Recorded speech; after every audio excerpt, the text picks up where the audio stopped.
Hello everyone. तो जैसा कि अब जेई मेंस क्या है कि 10 दिनों में होने वाला, जो कि एक्सटेंड हो गया था।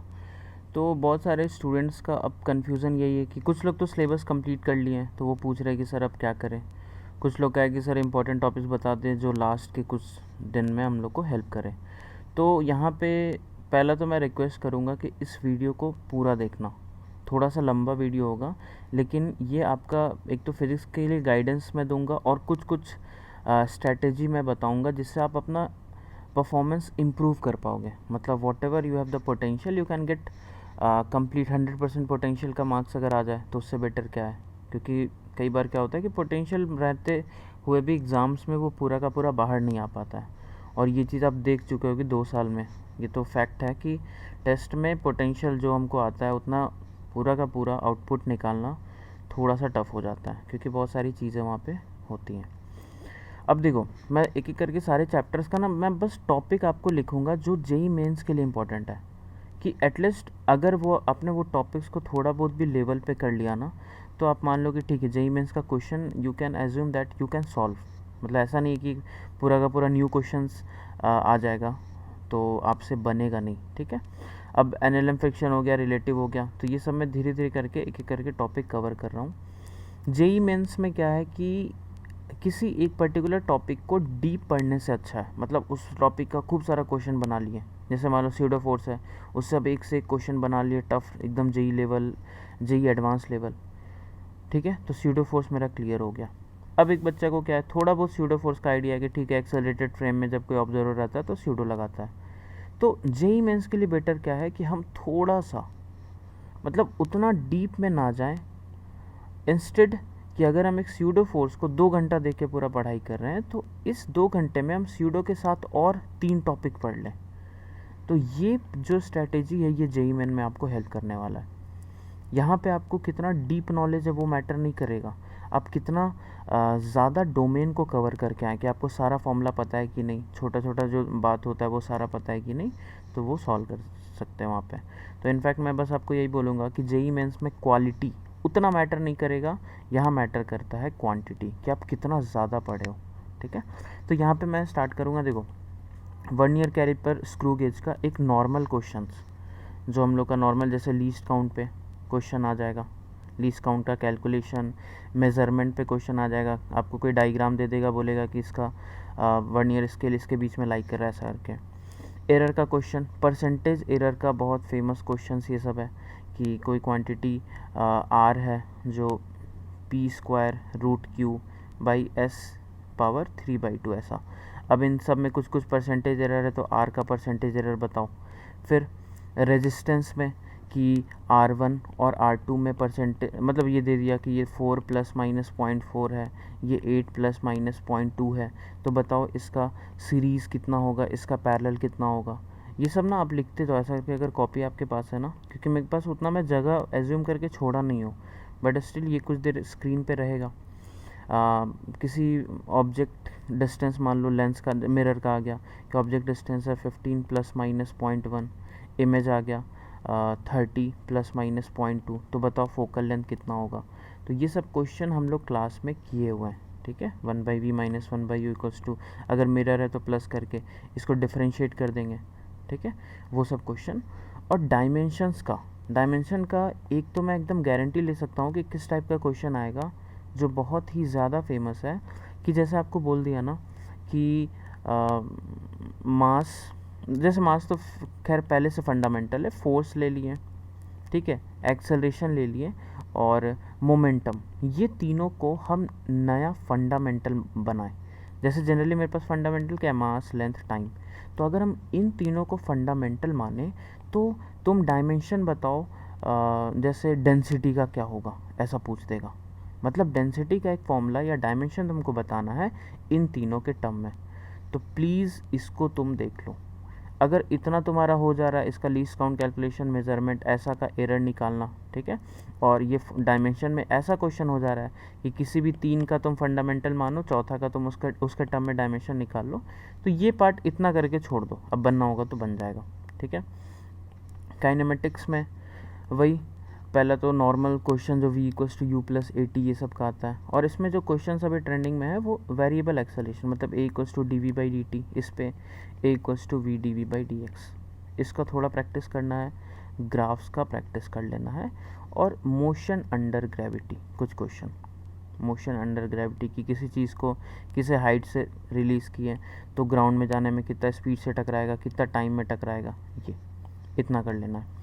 प्रोजेक्टाइल में फॉर्मूला बेस्ड, अगर आपको ज़्यादा आइडिया नहीं है तो आप एक ग्राउंड टू ग्राउंड प्रोजेक्टाइल का सारा फॉर्मूला याद कर लो, प्रोजेक्शन फ्रॉम अ टावर का फॉर्मूला याद कर लो, और इंक्लाइन प्लेन का फॉर्मूला याद कर लो, बस।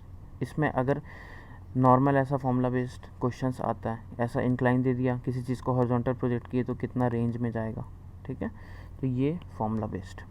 रिलेटिव में मैं बोल सकता हूँ कि एक तो रिवर बोट प्रॉब्लम, थोड़ा सा अगर आप चाहते तो रिलेटिव छोड़ सकते हो, ऐसा नहीं कि बहुत ज़्यादा इंपॉर्टेंट है, रिवर बोट हो गया, बट फिर भी मैं आपको सिर्फ टॉपिक बता दे रहा हूँ कि अगर कोई इंसान है जो पूरा कवर करना चाहता है तो ये सब तो कम से कम कर ले। रिवर बोट हो गया, रेन प्रॉब्लम्स हो गया, ठीक है, और फिर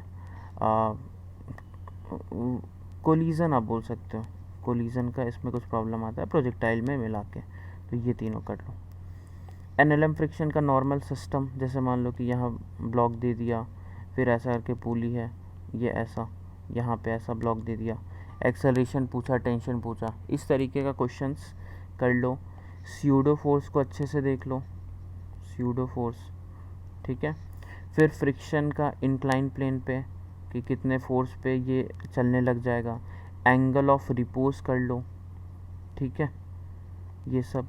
और इसका most important 2 block problems, 3 block JEE main में आना बहुत ही कम चांस है, तो 2 ब्लॉक प्रॉब्लम को कम से कम 5-6 2 ब्लॉक प्रॉब्लम को प्रैक्टिस कर लो, ठीक है, कि म्यू दिया रहेगा, बताओ कितना मैक्सिमम फोर्स लगाएं, ये मतलब गारंटीड ये सब क्वेश्चन है, ये जो 2 ब्लॉक प्रॉब्लम हुआ ना ये, ठीक है। इंक्लाइन प्लेन पे फ्रिक्शन के साथ जो जो क्वेश्चन बन रहा है, जितना बन रहा है वो कर लो, ठीक है, ऐसा।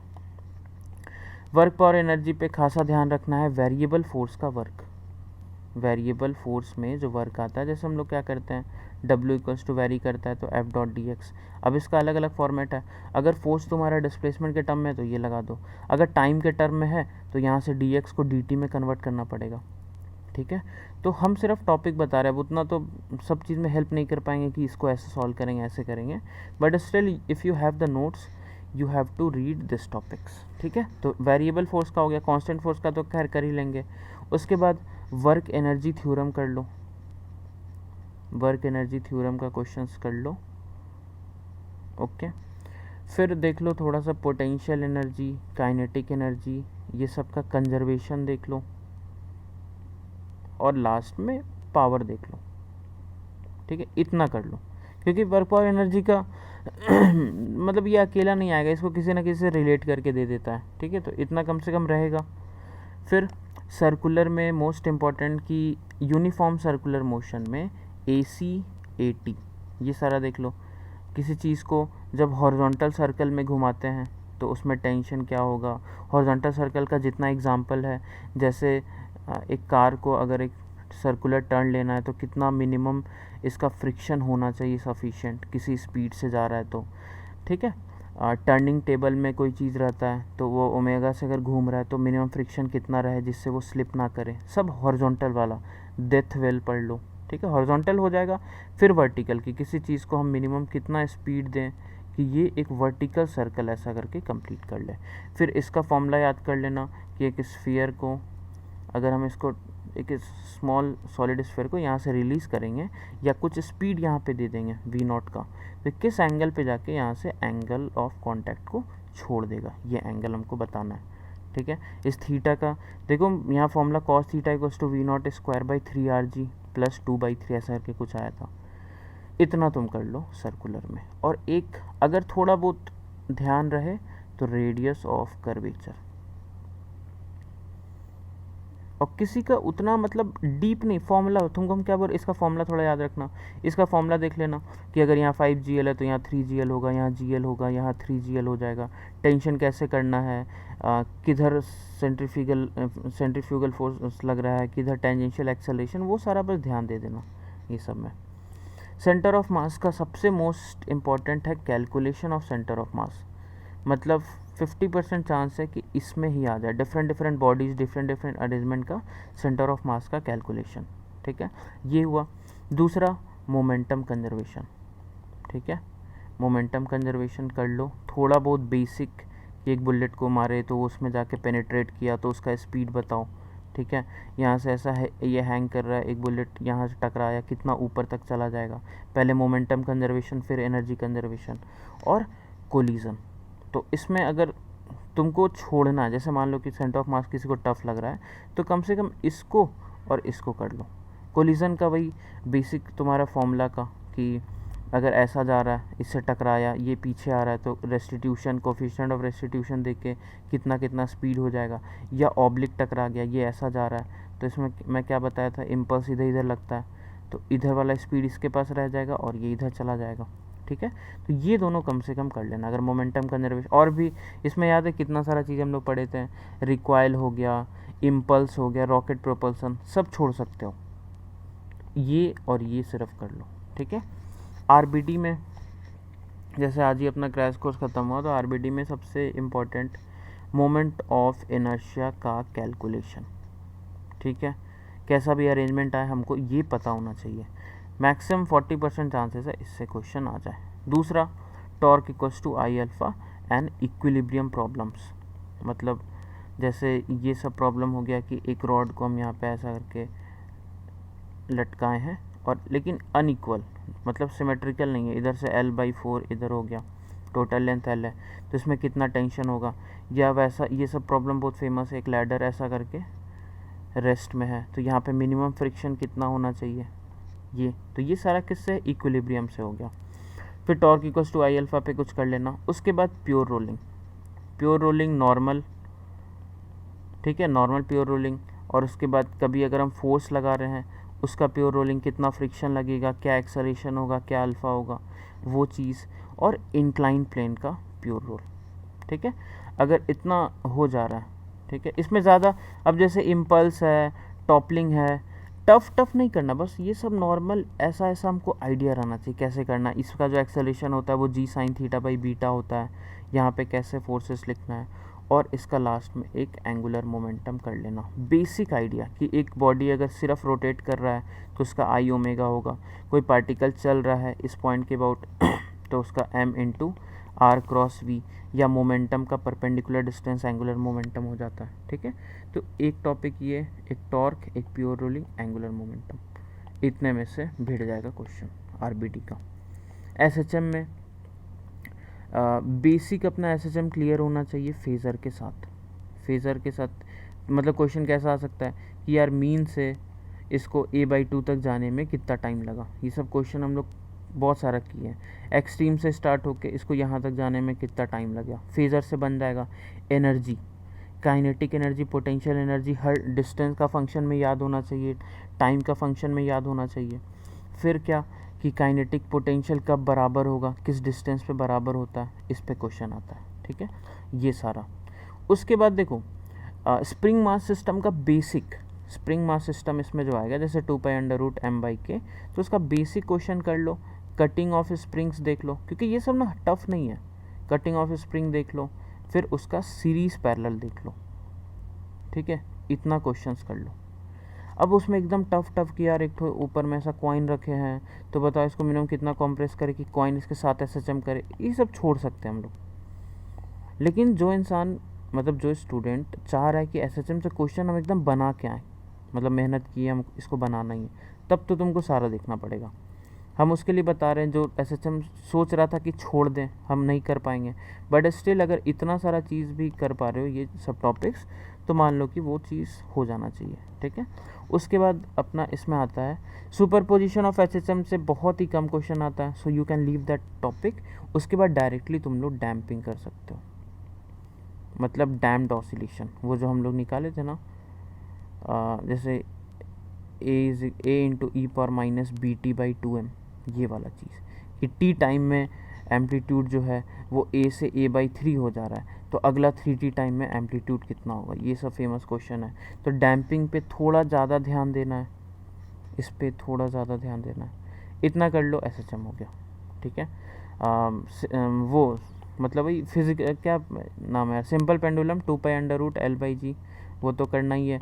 अगर मान लो एलिवेटर ऊपर जा रहा है तो सीडो की करंट टाइम पीरियड 2π√L/g+a हो जाएगा, आगे जा रहा है, नीचे जा रहा है, ये सब ऐसा हो जाएगा, ठीक है। ये चीज़ इसमें करना है। फिर ग्रेविटेशन में नॉर्मल जो आता है वो कर लो, और इसमें सैटेलाइट्स वाला, सैटेलाइट्स हो गया, फिर एस्केप वेलोसिटी हो गया, ये सारा, ठीक है। इसमें बेसिक यही सारा टॉपिक्स है, ओके। फ्लूइड में थोड़ा सा देखो, तीनों से क्वेश्चंस आ रहा है। जैसे एक तो हो गया रोटेटिंग वेसल, इसमें ये, और एक्सेलरेटिंग वेसल, अगर इधर एक्सेलरेट कर रहा है तो ये एंगल कितना होता है, रोटेटिंग एक्सेलरेटिंग। यूट्यूब प्रॉब्लम्स आ रहा है, ये सारा पास्कल्स लॉ ही तो है ना। यूट्यूब प्रॉब्लम्स आ गया, इधर हाई डेंसिटी लिक्विड डालें तो इधर वाला कितना ऊपर जाएगा, ये बर्नौलीज से क्वेश्चन आ रहा है, बर्नौलीज एंड आर्किमिडीज, ये देखना पड़ेगा थोड़ा, ठीक है। बर्नौलीज से वही एफ्लक्स वाला कर लो, आर्किमिडीज में वही थोड़ा बहुत कि ये डूबा हुआ है, इसका 2/3 फ्रैक्शन ऊपर है, ठीक है, और 1/3 अंदर है, तो डेंसिटी का रेशियो, ये सारा जो हम लोग किए थे। Elasticity viscosity formula based question आएगा इन दोनों से, कि ब्रेकिंग स्ट्रेस अगर कुछ दे दिया है तो बताओ कितना फोर्स लगाएं। अगर इस वायर का डायमीटर कुछ दिया हुआ है, ये डायमीटर दे दिया इतना, तो यहाँ πd²/4 लिख लेंगे, तो कितने फोर्स पे ब्रेक करेगा ये पूछ सकता है। अब इलास्टिसिटी विस्कोसिटी में ऐसा, विस्कोसिटी वाले में तुम ना टर्मिनल वेलोसिटी देख लेना, थोड़ा ज़्यादा इम्पोर्टेंट है टर्मिनल वेलोसिटी, ठीक है। और इलास्टिसिटी विस्कोसिटी में फॉर्मूला बेस सारा, थोड़ा थोड़ा फॉर्मूला जितना है सारा देख लेना। और इसमें surface tension formula, excess pressure हो गया, एंगल ऑफ कांटेक्ट हो गया, और वो जो हाइट ऑफ कैपिलरी है ना, H = 2t cos θ/ρRg, उस पर थोड़ा क्वेश्चन देख लेना। ये एक वो फेमस क्वेश्चन है कि अगर इसका अभी रेडियस r है, ठीक है, और इसका रेडियस मान लो हम 2r कर दिए, तो ये जो पानी लिफ्ट हो रहा था, अगर यहाँ m मास है तो यहाँ कितना लिफ्ट होगा, इसका पोटेंशियल एनर्जी अगर u0 है तो इसका कितना होगा, ये सब कुछ फेमस क्वेश्चन है इसका। अगर इनसफिशिएंट हाइट का ट्यूब हम डालेंगे तो क्या होगा, ठीक है। तो ये चीज़ इतना कम से कम इसमें कर लो।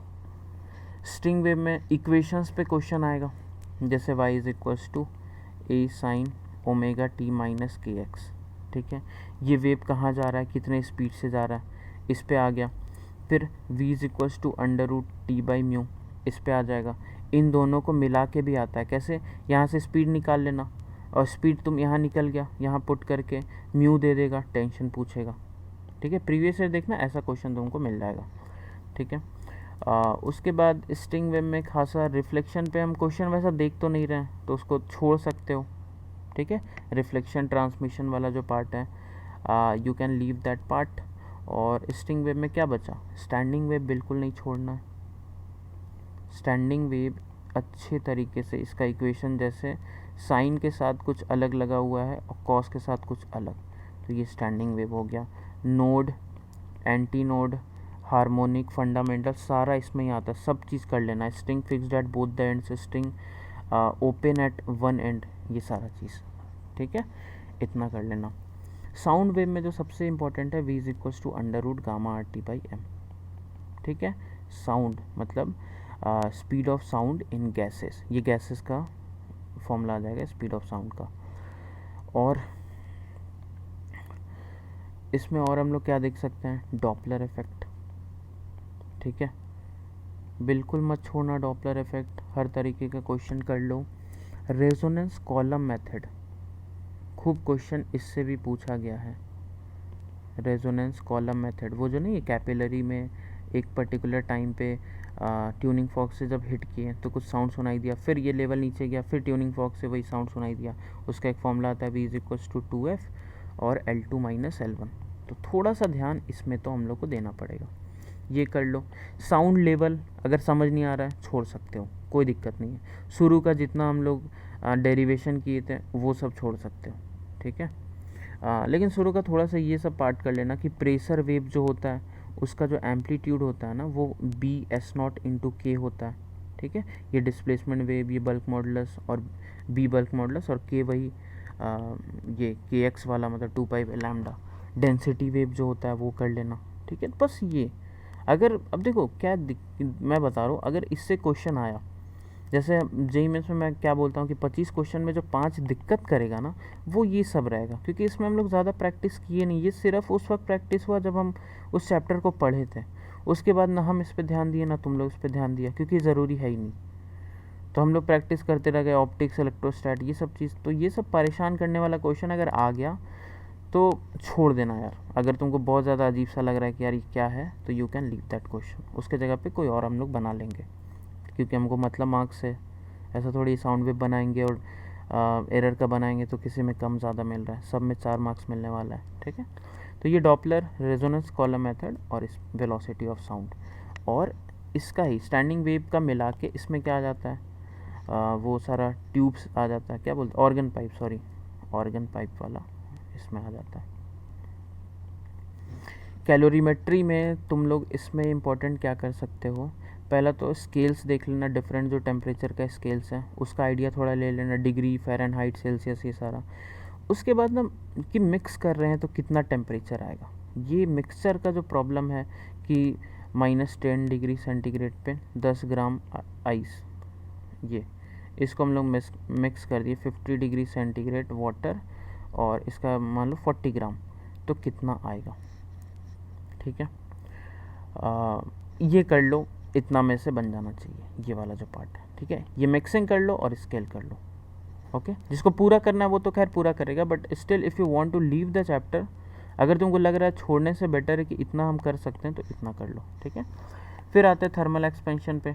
तो थर्मल एक्सपेंशन पे आजकल वो वाला क्वेश्चन आ रहा है कि टाइम्स पीरियड ऑफ एसएचएम या time period of simple pendulum जो होता है, उस पर टेम्परेचर का क्या इफेक्ट पड़ता है। टेम्परेचर, ये क्वेश्चन याद करो, हम लोग किए थे क्लास में कि अगर टेम्परेचर बढ़ जाए, मतलब समर डेज़ में, तो क्यों घड़ी फास्ट हो जाता है, और विंटर में क्यों, मतलब ऐसे ही मेरे को अब वो सोचना पड़ेगा क्या होगा कि टेम्परेचर जब बढ़ा तो लेंथ बढ़ा, तो 2 पाई अंडर रूट L/G में इसका पूरा एग्जैक्टली हम डेल्टा टी करके बताए थे, half alpha T delta theta ऐसा करके, याद है। तो उस पे क्वेश्चंस आ रहा है। और नॉर्मल क्या क्या आ सकता है, और नॉर्मल L=L अल्फ़ा डेल्टा, मतलब डेल्टा L= ये आ जाएगा, डेल्टा V पे आ जाएगा, ठीक है। वेरिएशन ऑफ डेंसिटी, कि ये पानी यहाँ तक भरा हुआ है, टेम्परेचर बढ़ाने पे ये ओवरफ्लो नहीं किया, मतलब एग्जैक्टली लेवल सेम रहा, तो बताना है गामा का क्या रिलेशन होगा इसके अल्फ़ा के साथ, ठीक है। वो सब प्रॉब्लम्स कर लेना, ओके। अब थ्रस्ट पे इफेक्ट, अब हीट एंड थर्मो का ग्राफ्स का प्रॉब्लम, ग्राफ्स, ठीक है। CPCV, mixture of CPCV, mixture of gases, इसका CPCV निकालना देख लेना, ठीक है। सारा प्रोसेस देख लेना, हम लोग इस क्लास में अच्छे से किए हैं, PV, VT, ठीक है, PT, ये सारा देख लेना आराम से। उसके बाद इसमें, हाँ, इस पे यही डेल्टा U जैसे वर्क, ये पाथ फंक्शन होता है, W होता है, सॉरी डेल्टा U क्या होता है, स्टेट फंक्शन, वर्क डन होता है पाथ फंक्शन। तो अगर यहाँ से यहाँ हम लेके जा रहे हैं तो एक में तुमको W दे देगा, डेल्टा Q दे देगा, तो दूसरा का W दे देगा और डेल्टा Q पूछेगा, ठीक है। तो ये सब क्वेश्चन भी फेमस है। और इतना करने के बाद हम लोग लास्ट में करेंगे कार्नोट इंजन, मतलब कार्नोट इंजन वही हीट इंजन और रेफ्रिजरेटर, ठीक है। तो इसमें ये पार्ट, ये इसको बिल्कुल नहीं छोड़ना है, ये खासा करके हमको बहुत ही ज़्यादा हेल्प करने वाला है मार्क्स में। प्रीवियस ईयर उठा के देखना, इससे क्वेश्चंस आया हुआ है। एफिशिएंसी पे, वर्क आउटपुट पे, कितना क्यू लेंगे, रेफ्रिजरेटर का COP कैसे निकलेगा, इसके COP इसके रेफ्रिजरेटर में क्या रिलेशन है, हीट इंजन का सीरीज़ पैरेलल में क्या टेम्परेचर का रिलेशन होता है अगर एफिशिएंसी सेम हो, सॉरी पैरेलल नहीं मतलब सीरीज़ में, ठीक है। तो ये पार्ट हो गया, तो 11th का ये कंप्लीट हुआ। इलेक्ट्रोस्टैट में देखो यार, मैं तो इसमें बोलूँगा कि इलेक्ट्रिक फील्ड, इलेक्ट्रिक पोटेंशियल, इसमें सारा ही इंपॉर्टेंट है, मतलब सबसे क्वेश्चन आता है, फ्लक्स से आता है, डाइपोल से आता है, ठीक है, ये सारा। उसके बाद कंडक्टर्स से भी आता है, तो ये तो तुमको मतलब इसीलिए ये जो होता है ना ये एक बड़ा चैप्टर में काउंट होता है। इसको फिर भी तुम अगर फॉर्मूला बेस पढ़ लिए ना तो चांसेस है कि क्वेश्चन तुम्हारा आराम से बन जाएगा। करंट में पहला तो नॉर्मल तुम सीरीज पैरेलल देख लो कि आर इक्विवेलेंट कैसे निकालना है, छोटा छोटा सर्किट का आई निकालना है, हीट निकालना, पावर निकालना। फिर थ्योरी का थोड़ा सा ड्रिफ्ट वेलोसिटी देख लो, रिलैक्सेशन टाइम क्या होता है, टेम्परेचर के साथ इसका वेरिएशन क्या होता है, ये सब देख लो। फिर इस पे क्वेश्चन आता है R equals to rho L by A, कि खींच के अगर हम उसको 2 टाइम्स लेंथ कर दिए तो रेजिस्टेंस कितना टाइम्स बढ़ जाएगा, अगर हम एल को 0.1% से बढ़ाएंगे तो रेजिस्टेंस कितना परसेंट से बढ़ जाएगा। ये सब पूरा करने के बाद लास्ट में इलेक्ट्रिकल इंस्ट्रूमेंट्स, इसको तो प्लीज़ मत छोड़ना। इलेक्ट्रिकल इंस्ट्रूमेंट्स इसमें क्या क्या, conversion of galvanometer into ammeter, conversion of galvanometer into voltmeter, इस पे क्वेश्चंस, मीटर ब्रिज, ठीक है। उसके बाद अपना आ जाएगा पोटेंशियोमीटर, और फिर एमीटर का रीडिंग कई बार कैसे निकालते हैं पोटेंशियोमीटर का, बीच बीच में कभी लगा देगा तो ये सब चीज़ तो बिल्कुल भी नहीं छोड़ना है, ठीक है। तो ये करंट का पार्ट हो गया। कैपेसिटर में भी देखो बेसिक हम लोग को ना कैपेसिटर का याद होना चाहिए कि parallel plate capacitor A epsilon not by D होता है, ओके। इसमें फोर्सेस क्या क्या लगता है, तो Q square by 2 epsilon not, okay. और इसमें जैसे डिसकनेक्टेड है बैटरी को, अगर हम इसको चार्ज करके बैटरी डिसकनेक्ट कर दिए तो क्यू कांस्टेंट हो जाएगा, बैटरी अगर कनेक्टेड है तो वी कांस्टेंट हो गया, बैटरी कनेक्टेड रख के अगर हम एक डाइलेक्ट्रिक को इंसर्ट कर दिए तो कितने का वर्क डन करना पड़ेगा, तो वर्क डन के लिए वो सब फॉर्मूला हम लिखाए हैं कि E initial plus work done by battery is equals to E final plus heat, ठीक है। ये हो गया। इसमें नॉर्मल सीरीज पैरेलल कर लेना, और इसका लास्ट में सी आर सर्किट थोड़ा इंपॉर्टेंट, कि वो जो हम लोग पढ़े थे ना Q is equals to q not 1 minus e power minus t by tau, वो यहाँ पे इम्पोर्टेंट, मतलब Q का ऐसा ग्राफ जाता है, करंट का ऐसा जाता है, तो सी आर सर्किट इसमें इम्पोर्टेंट है, ठीक है। सीरीज पैरेलल और डाइलेक्ट्रिक, आजकल देख रहे हैं कि वेरिएबल डाइलेक्ट्रिक से भी क्वेश्चन आ रहा है कि इधर जाने से डाइलेक्ट्रिक वेरी कर रहा है तो बताओ कैपेसिटेंस क्या होगा। ये डाइलेक्ट्रिक वाला कर लो कि कैपेसिटर में डाइलेक्ट्रिक डाल रहे हैं तो उसका कितना कैपेसिटेंस हो जाएगा। C R circuit basic and energy of capacitor पे क्वेश्चंस आएगा, ठीक है, ये कर लेंगे। मैग्नेटिक फील्ड में सबसे पहले तो मैग्नेटिक फील्ड का कैलकुलेशन, कि कोई भी करंट का अरेंजमेंट दे दिया, 2D हो गया 3D हो गया, चाहे हमको इसमें बायोट सवॉर्ट्स लॉ लगाना पड़े, ठीक है, चाहे हमको इसमें एम्पियर सर्किटर्स लॉ लगाना पड़े, तो कैलकुलेशन वाला पार्ट पूरा कर लो ये, ठीक है। उसके बाद Q into v cross B, forces कब कब लगेगा, सर्कुलर पाथ कब होगा जब थीटा 90 डिग्री, उसमें भी एक अल्फ़ा पार्टिकल भेजे, इलेक्ट्रॉन भेजे, प्रोटॉन भेजे, किसका रेडियस ज़्यादा होगा कम होगा, इस पे इतना इसमें कर लो, ठीक है। हेलिकल कब बनेगा, फिर I into l cross B, एक करंट कैरिंग वायर पे फोर्स कर लो, और torque equals to m cross B, ये। उसके बाद अर्थ मैग्नेटिज्म, ठीक है, और मटेरियल्स मतलब डायामैग्नेटिक, पैरामैग्नेटिक, फेरोमैग्नेटिक और हिस्टेरेसिस, ये वाला चीज़, कि जब रिटेंटिविटी कम होगा, कोर्सिविटी कम होगा तो ये टेम्पररी बनेगा, परमानेंट बनाना है तो इसको मोटा ऐसा करके बना दो, ये और ये दोनों ज़्यादा होगा, इतना कर लो कवर हो जाएगा।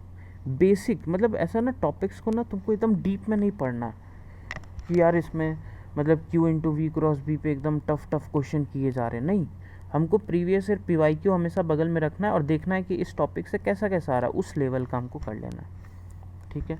EMI में वही फैराडेज लॉ,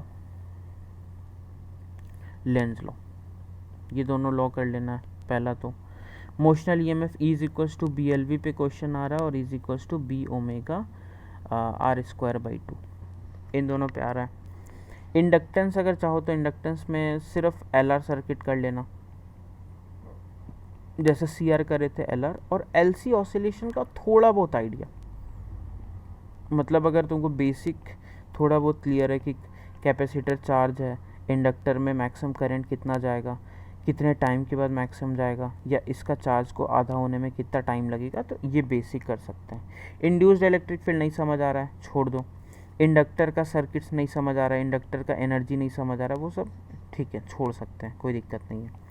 एसी में एवरेज वैल्यू और आरएमएस वैल्यू, आरएमएस वैल्यू खासा ध्यान रखना है, कैसे निकालना है किसी का 3 sin omega T plus 4 cos omega T दे दिया तो उसका आरएमएस कैसे निकलेगा, ठीक है, ये हो गया। फिर हम लोग इसमें ना वही एलआर पढ़ लेंगे, सीआर पढ़ लेंगे और एलसीआर पढ़ लेंगे, ठीक है, विथ पावर। पावर का क्वेश्चन खूब आ रहा है कि V is equals to v not sine omega t, I is equals to I not sine omega t minus pi by 6। तो बताइए इंस्टेंटेनियस पावर या एवरेज पावर कितना होगा। तो हम लोग पढ़े थे v not I not into cos phi, याद है, phi is the angle phase difference. तो ये सब थोड़ा पावर का ध्यान रखना है। L R C R L C R, L C R का रेजोनेंस खासा ध्यान, रेजोनेंस पे। क्वालिटी फैक्टर यहीं पे आया था, शार्पनेस यहीं पे आया था, बैंडविड्थ यहाँ पे आया था, वो लास्ट में जो हम लोग सारा पढ़े थे वो करना है। और इसका ट्रांसफॉर्मर कर लेना है। ट्रांसफॉर्मर में बेसिक क्वेश्चन, ज़्यादा दिमाग नहीं लगाना है। इसमें E s by E p is equals to N s by N p, और एफिशिएंसी वाला, अगर आइडियल ट्रांसफार्मर है तब तो एफिशिएंसी 100% होगा, अदरवाइज एफिशिएंसी क्या होगा, P output by P input. तो आई पी आउटपुट, यार देख लेना, यार नोट देख लेना, P output by P input, ये ट्रांसफार्मर में ये पार्ट कर लेना है, ठीक है। उसके बाद हम लोग का आता है ऑप्टिक्स। अब ऑप्टिक्स में हम क्या बोलें, अगर इसमें सबसे ज़्यादा इंपॉर्टेंट में से कोई पूछेगा तो वो है ऑप्टिकल इंस्ट्रूमेंट्स, ठीक है। ऑप्टिकल इंस्ट्रूमेंट्स में कंपाउंड माइक्रोस्कोप पे जो सबसे ज़्यादा फॉर्मूला बेस्ड आ रहा है वो है मैग्नीफिकेशन का एक फॉर्मूला है l by f o into D by u, ये फॉर्मूला पे क्वेश्चन आ रहा है। अगर फाइनल इमेज इन्फिनिटी पे बन रहा है तो डी बाई एफ ई हो जा रहा है, फाइनल इमेज डी पे बन रहा है तो ये 1 plus D by F E हो जा रहा है। इस पे एक फॉर्मूला खूब हम देख रहे हैं, मतलब इस पे क्वेश्चन खूब देख रहे हैं। और टेलीस्कोप पे आ रहा है तो वो आसान आ रहा है। कंपाउंड माइक्रोस्कोप का लास्ट 2 साल में 4 क्वेश्चन आ चुका है, तो ट्राई करो कंपाउंड माइक्रोस्कोप को प्लीज़ कर लें। इसमें रिजॉल्विंग पावर, टेलीस्कोप, ये सब छोटा छोटा चीज़ मत छोड़ यार। रिजॉल्विंग पावर टेलीस्कोप का और माइक्रोस्कोप का फॉर्मूला जो होता है वो सारा, ठीक है, lambda by 2 mu sine theta, और इसका होता है 1.22 लैम्डा बाई डी, ऐसा करके, ठीक है। तो ये चीज़ बिल्कुल ध्यान से पढ़ लो इधर का। और बाकी यार ऑप्टिक्स में क्या ही बोले, इसमें इतना सारा चीज़ है कि अगर तुम अभी तक अच्छे से पढ़ लिया तब तो ठीक है, और नहीं तो अगर नहीं पढ़ा तो इसको छोड़ ही दे, फिर क्या ही करेगा, कंप्लीट नहीं हो पाएगा ये, ठीक है। वेव ऑप्टिक्स में खासा ध्यान तुमको रखना है पोलराइजेशन पे। पोलराइजेशन में वही हम लोग पढ़े थे ना, मेलस लॉ ज़्यादा इंपॉर्टेंट है कि I equals to I naught cos square theta, ठीक है। पोलराइजेशन पे अगर आया तो इससे आने का ज़्यादा चांस है। और ब्रेविस्टर लॉ जैसे mu is equals to tan theta p, polarising angle जो था, ये दोनों कर लो, पोलराइजेशन हो गया। डिफ्रैक्शन से छोटा मोटा क्वेश्चन देख लो।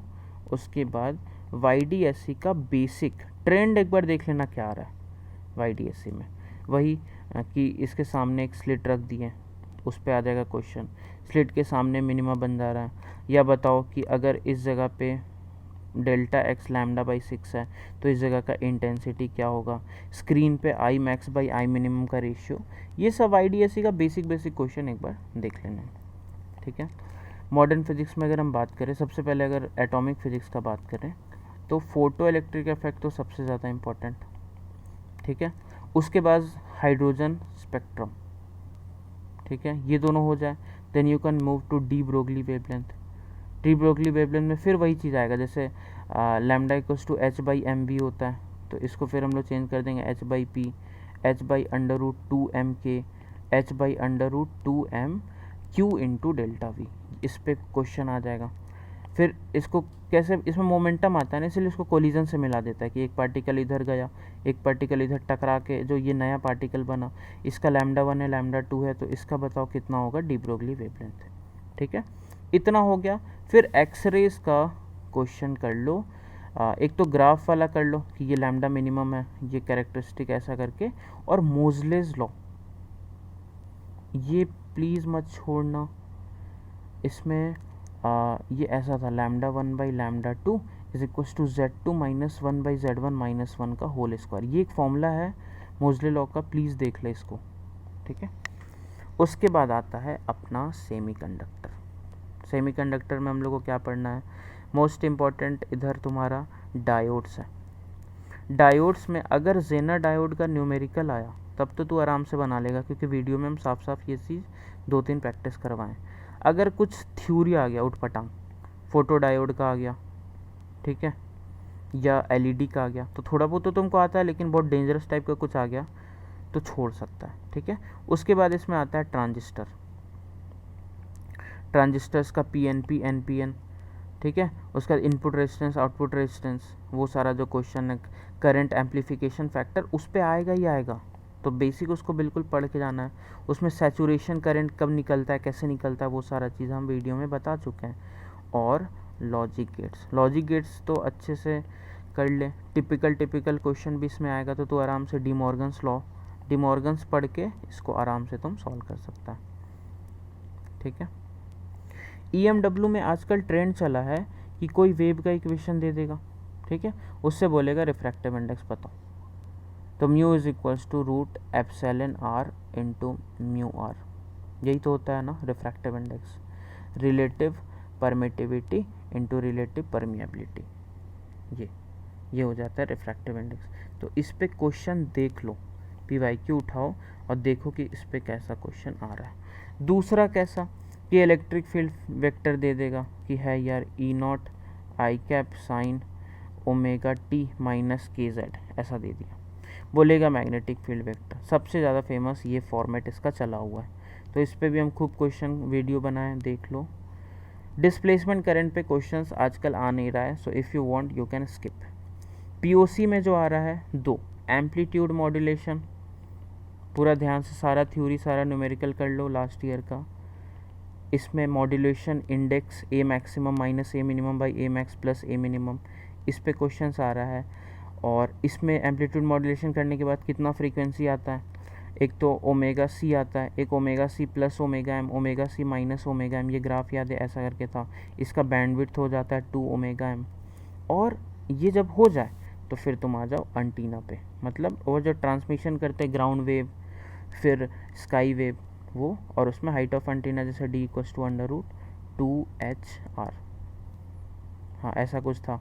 और फिर जब दो यहाँ पे एक एंटीना लगा दे यहाँ पे, तो इसका डिस्टेंस कितना होना चाहिए ट्रांसमिशन के लिए, मिनिमम डिस्टेंस या नहीं मैक्सिमम डिस्टेंस, तो एक बार ये और एक बार एक और टर्म ऐड हो जाता है। ये है पूरा फिजिक्स का सिलेबस। आई होप बहुत ज़्यादा टाइम लग रहा है, बट स्टिल ये तुमको हेल्प करेगा कि क्या क्या चीज़ पढ़ना है, ठीक है।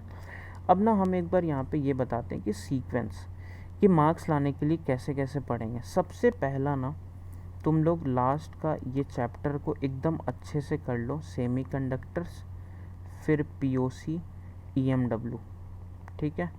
3 क्वेश्चन यहाँ पे तुम्हारा बना। फिर तुम आओ वेव ऑप्टिक्स पे, वेव ऑप्टिक्स में वही जो बताएं वो कर लो, एक क्वेश्चन यहाँ से फिक्स है। फिर आ जाओ अर्थ मैग्नेटिज्म और उसका मटेरियल्स, डाया, पैरा, फेरो, इससे क्वेश्चन आ भी सकता है नहीं भी। फिर आते हैं ऑप्टिकल इंस्ट्रूमेंट्स, ये सब छोटा छोटा प्लीज़ छोड़ के मत जाना, ऑप्टिकल इंस्ट्रूमेंट करना है।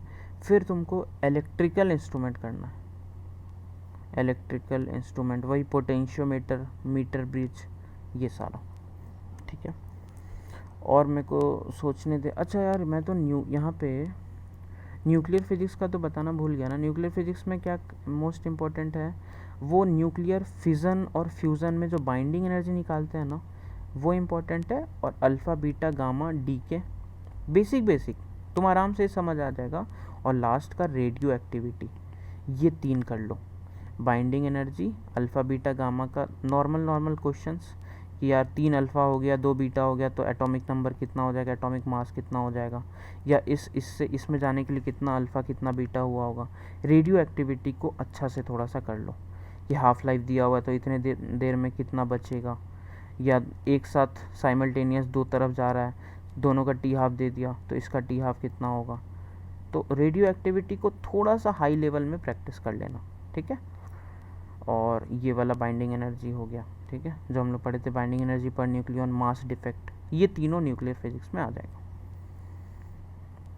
हाँ, तो हम लोग ये इलेक्ट्रिकल इंस्ट्रूमेंट्स ये आया, और उसके बाद ना करंट हो गया, कैप इधर ये तो ये चीज़ हो गया। उसके बाद तुमको आना है, ये सब पहले कंप्लीट करना है, मतलब अब ये 7 दिन में तुम ज़्यादा दिमाग ये बड़ा बड़ा चैप्टर पर मत लगा, तुम इसको करो, इसीलिए हम सीक्वेंस यहाँ पे तुमको बताए हैं। उसके बाद तू जा डायमेंशन एरर पे, डायमेंशन एरर, फिर vernier caliper, screw gauge, vernier screw gauge. उसके बाद हीट एंड थर्मो का कार्नोट साइकिल कर लो, हीट इंजन कर लो, ये सब तो बिल्कुल छोड़ के जाना ही नहीं है ये सारा। फिर अगर कोई सीक्वेंस का बात करे तो और मेरे को जहाँ से लग सकता है, सरफेस टेंशन का पार्ट कर लो, सरफेस टेंशन, इस पार्ट से भी क्वेश्चन आता है, पूरा ही कर लो इसका। कैपिलरी वैपिलरी जो है, एंगल ऑफ कांटेक्ट है, एक्सिस प्रेशर जो है वो कर लो। उसके बाद तुमको उसके बाद हम एक, इससे पहले कुछ दिन पहले जब एक्सटेंड हुआ था तब वीडियो बनाए थे, उसमें कुछ इंपॉर्टेंट चैप्टर्स बताए थे। तो इतना करने के बाद तुमको उस सीक्वेंस को फॉलो करना है तो तुम उसको कर सकते हो रिवीजन के लिए, और नहीं तो तुम अपने हिसाब से कर सकते हो। अब तुमको क्या क्या चीज़ इम्प्रूव करना है एग्ज़ाम के दौरान। यार कैलकुलेशन मिस्टेक प्लीज़ मत करना। कैलकुलेशन मिस्टेक इम्प्रूव करने का एक ही तरीका है, कंसंट्रेशन तुमको देना पड़ेगा। कई बार क्या होता है कि तुम कंप्यूटर में यार कुछ डेटा देखा, जब उसी चीज़ को तुम कॉपी में लिखा ना तो डेटा गलत हो गया। जैसे एक सिंपल से एग्जांपल, यहाँ पे मान लो कुछ रेजिस्टेंस लगा हुआ है, ये है 10 ओम और यहाँ बैटरी है 2 वोल्ट का। तुम जब उसी डेटा को कॉपी में बनाएगा तो हो सके यहाँ 2 ओम लिख दो और यहाँ पे 10 वोल्ट कर दो। तो ये सब चीज़ थोड़ा सा ध्यान रखना, ठीक है, क्योंकि ये तुमसे आराम से +4 को -1 बनाने के लिए काफ़ी है ये सब मिस्टेक। तो कैलकुलेशन मिस्टेक और कंसंट्रेशन, यही दोनों हम बात करें। कंसंट्रेशन में वही तुम्हारा डेटा जो तुम कॉपी में लिखेगा वो सब गलत नहीं होना चाहिए। तुम सारा चीज़ जानते हुए कहीं सॉल्व तो गलत नहीं कर दिया, कहीं इजी क्वेश्चन देख के तुम्हारा कॉन्फिडेंस ज़्यादा ही तो नहीं बढ़ गया, ओवर कॉन्फिडेंट हो गया, गलत कर दिया। कैलकुलेशन तुम्हारे ऊपर है कि 3 × 3 को तुम कहीं 6 तो नहीं लिख रहा है, 3 × 3 को कहीं 9 तो नहीं लिख रहा है, ठीक है, 2 + 3 को तुम 6 तो नहीं लिख रहा है। ऐसा छोटा मोटा मतलब तुमको हटाना ही। और क्या होता है ना, एग्ज़ाम में ऐसा गलती ना पकड़ में नहीं आएगा, मतलब तो सॉल्व कर लिया, दोबारा तुम सॉल्व करेगा तब भी तुमको 3 × 3 6 ही दिख रहा होगा यहाँ पे, ठीक है। तो ये चीज़ पहला बार में 3 × 3 मतलब 9 तुमको फर्स्ट टाइम में ही लिखना। अगर तुम एक बार में पहला बार में 6 लिखा तो फिर वो पकड़ में नहीं आता एग्ज़ाम में। तो ये दोनों चीज़ तुमको ये सब चीज़ क्या है, ये पूरा चीज़ कर लिया उसके बाद का है। दूसरा, अब यार अब का जो टाइम बचा हुआ है उसमें फूड्स तुमको बिल्कुल भी ऐसा हेल्दी बिल्कुल लेना है, ठीक है, कि अभी का एक एक मिनट इम्पॉर्टेंट है। तो ऐसा नहीं कि तू बीमार पड़ गया, ठीक है, अपने आप को गर्मी से बचा के रख, बहुत ही डेंजरस टाइप का वेदर अभी हुआ पड़ा है, हेल्दी रहना है। ये जो चीज़ है ये पर्सनल एक तुमको बस टिप के फॉर्म में बता रहे हैं कि या तो एग्ज़ाम तेरा 9 से 12 होगा या तो 2 से 5 होगा। एडमिट कार्ड 2-3 दिन में आ ही जाएगा। तुम अपने शिफ्ट के अकॉर्डिंग ना, जैसे मान ले कि तेरा शिफ्ट 9 से 12 है, तो अब तुम क्या करो, आज से ही हर दिन ना 9 से 12 तुम प्रॉपर एक टेबल चेयर में बैठ के पढ़ाई करो। सो के पढ़ाई बिल्कुल नहीं करना है। और प्रॉपर 3 घंटे के लिए ना 1 घंटा मैथ्स पढ़ो, 1 घंटा केमिस्ट्री और 1 घंटा फिजिक्स।